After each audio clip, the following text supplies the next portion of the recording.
Seattle Seahawks. Over under 10.5 wins last year. 10-5-1 straight up. 8-8 ATS. 9-7 to the over. All 5 straight up losses came as favorites. Only dogs once all year. Week 7 in Arizona. Also, they were underdogs. That's twice. They were also underdogs in Green Bay as well. Mainstream stats: 19 takeaways, 18 giveaways, 5.6 yards per play on offense, above average. 9.3 yards per rush, below average. 7.8 yards per pass. That's top 5. But they allowed 42 sacks, 6th highest. Defense: 7.2 yards per pass allowed. That was 18th. Huge decline from the 2nd ranking in 2015 and number 1 in 2014. Opposing QB rating of 85, still above the league average. 3rd in sacks, number 1 in the NFL, 3.4 yards per rush. What did they do in the draft, Teddy? And again, the offensive line's a big concern. Well, let's start with taking a look at those mainstream stats. There was one number that you transfixed. You said they averaged 9.3 yards per rush, and the Seahawks actually averaged 3.9 yards per rush. It was below average. They were not a good rushing team. You know, what amazed me about last year's team was even with those offensive line woes, and even with all the injuries they suffered at wide receiver throughout the course of the campaign, they still averaged 7.8 yards per pass attempt. That's excellent, and it speaks volumes about how good Russell Wilson has been. And again, yeah, they took a ton of sacks. You know, they allowed 42. They gained 42 sacks. We love the defense being able to put pressure on the opposing quarterback. The fact that Wilson probably scrambled out of 20 sacks, more than that maybe, and they still allowed the 6th most sacks in the NFL is something of a concern. So what did Seattle do? Let's start with the draft. Okay. You know, a team that was number 1 in the NFL against the rush last year, you know, they got a beast on the defensive line in Malik McDowell. He's no joke.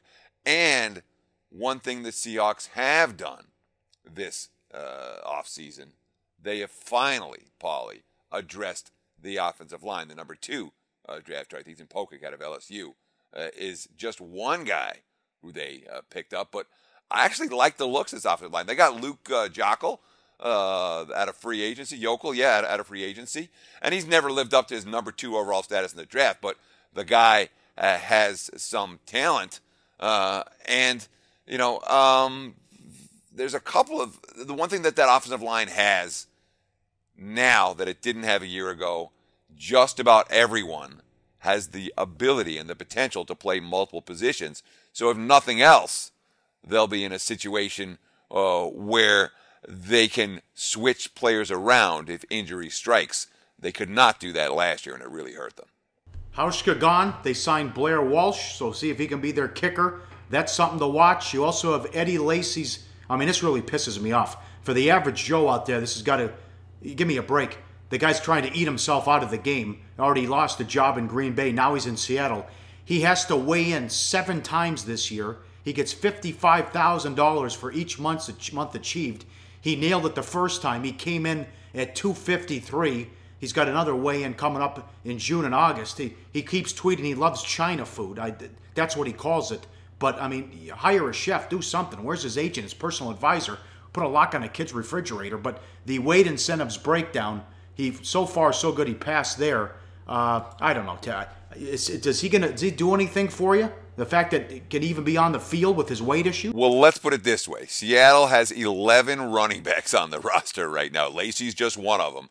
And, I mean, they paid him money. The weight is, I mean, it's a significant amount of money you're talking about. He had to be under 255 in May, under 2... He can make $380,000. Yeah.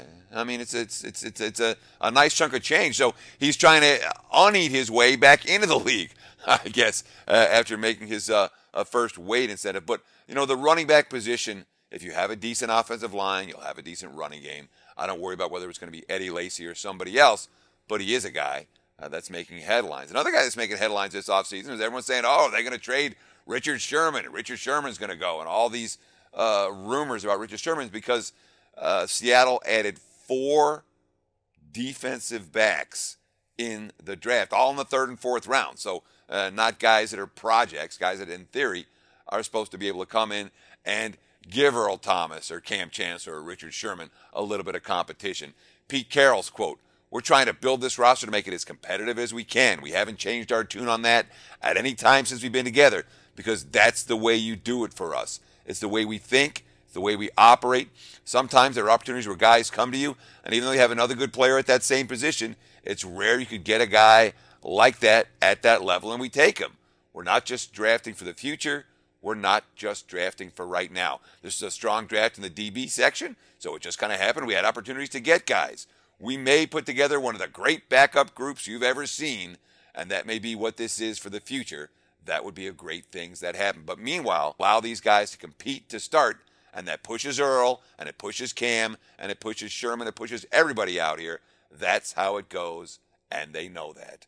Long quote from Carroll, but I think it speaks volumes about what he wants to do, bringing that competition in. But it's not just about competition. It's also, Pauly, about a bunch of guys coming back from injury. Yeah, injury update. Lockett, who broke his leg in Week 16, he's on track to come back. Chancellor is coming off double ankle surgery, which was cleanup in his ankles that Carroll said he's had problems with for years. He's not back to full speed, but he's working. Thomas broke his leg last year, did not need surgery. He's working hard.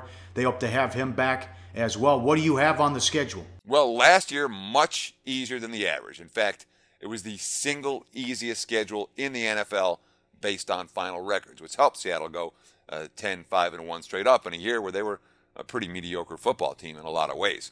This year, once again, they are easier than average, in large part because no other team in the division is lined above 500, and a couple of little hidden benefits for Seattle schedule-wise. We worry a lot about West Coast teams traveling east for early start game. We talked about San Fran. They have to do that 3 times in a 4-week span.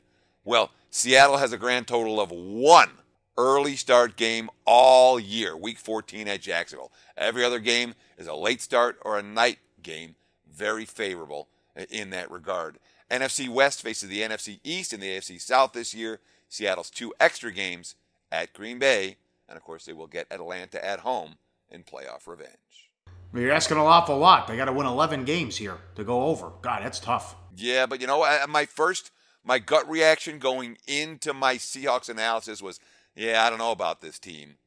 And the more I've been reading and the more I read and the more I looked, I wouldn't bet them under. It'd be, Seattle is going to be elite again this year. They've been at the top of that division, and they once again look very much like the best team in the NFC West by a fairly wide margin. Hey guys, for the full video, go to sbrpicks.com. Hey guys, thanks for tuning in to our channel. Now, we've put a lot of work into producing all these free videos, so please help us out and keep all our content free for you forever by simply liking, sharing, commenting, and subscribing. Now, not to mention, a visit to our industry-leading website will warm the hearts of all our SBR employees, especially myself. Now, the links are over there to the left, so do check those out. Thanks for watching.